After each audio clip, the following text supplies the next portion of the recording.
Bonjour et bienvenue sur le podcast de Kimamori qui vous propose de découvrir ou redécouvrir les œuvres littéraires d'hier et d'aujourd'hui, leurs auteurs et leurs traducteurs, par le texte et dans l'oralité. Nous sommes très heureux de faire place dans ce podcast à celles et ceux qui écrivent, savourent intensément la joie de l'écriture sans avoir nécessairement le désir d'être publié, de devenir écrivain. C'est la raison pour laquelle, dorénavant, tous les trimestres, nous partagerons avec vous les nouvelles ou poèmes écrits par les participants de nos ateliers d'écriture organisés tout au long de l'année en Corse. Puisque c'est une première, nous vous offrons une double série qui dure 2 semaines durant sans interruption. Nous avons commencé cette série avec les poèmes écrits par les jeunes publics de 6 à 12 ans.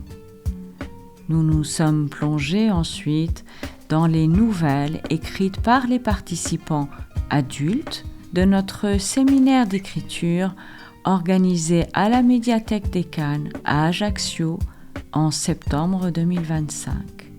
Voici pour vous aujourd'hui une autre nouvelle écrite lors de ce séminaire, toujours lue par son auteurice et comme vous le savez, sans correction, sans édition préalable, sans retouche, puisque la nouvelle a été enregistrée durant l'atelier au moment même où nous la découvrions.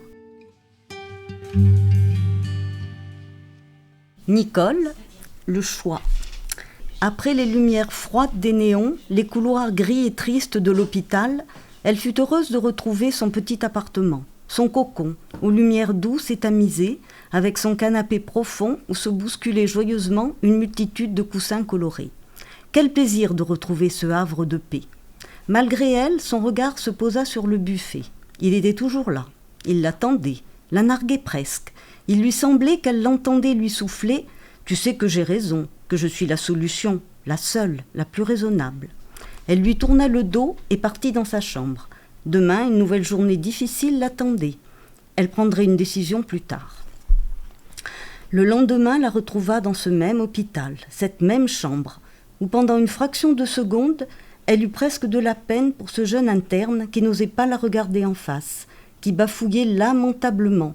Vous comprenez, son corps est usé, aussi le traitement agit-il moins bien.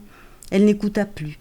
Elle savait depuis longtemps que celui avec qui elle avait bâti toute sa vie, sa famille, allait partir bientôt.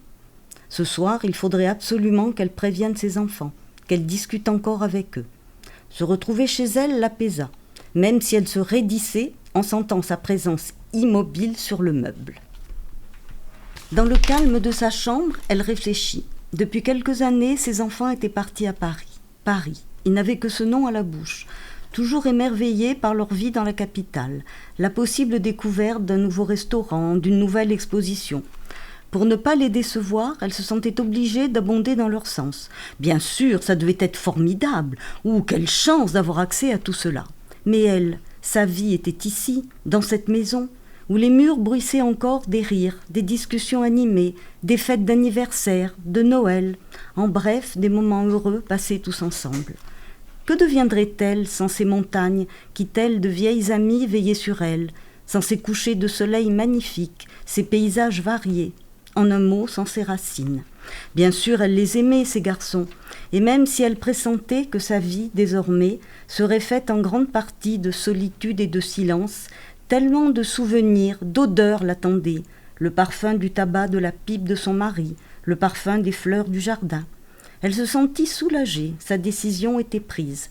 D'un geste décidé, elle alla le chercher, ce billet d'avion Air France envoyé par ses enfants qui l'avait tant perturbé. Après un décollage harmonieux, le billet d'avion atterrit brutalement dans la poubelle.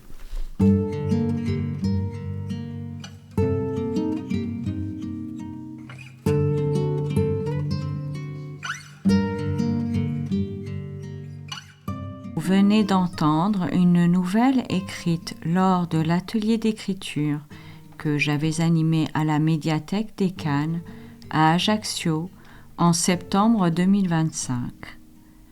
Vous pourrez en découvrir une autre demain, toujours lue par celle ou celui qui l'a écrite. Chères auditrices, chers auditeurs, n'hésitez pas à consulter notre site internet kimamori.fr, nous suivre sur les réseaux sociaux et nous serions très heureux de vous voir rejoindre notre communauté de lecteurs en adhérant à notre association.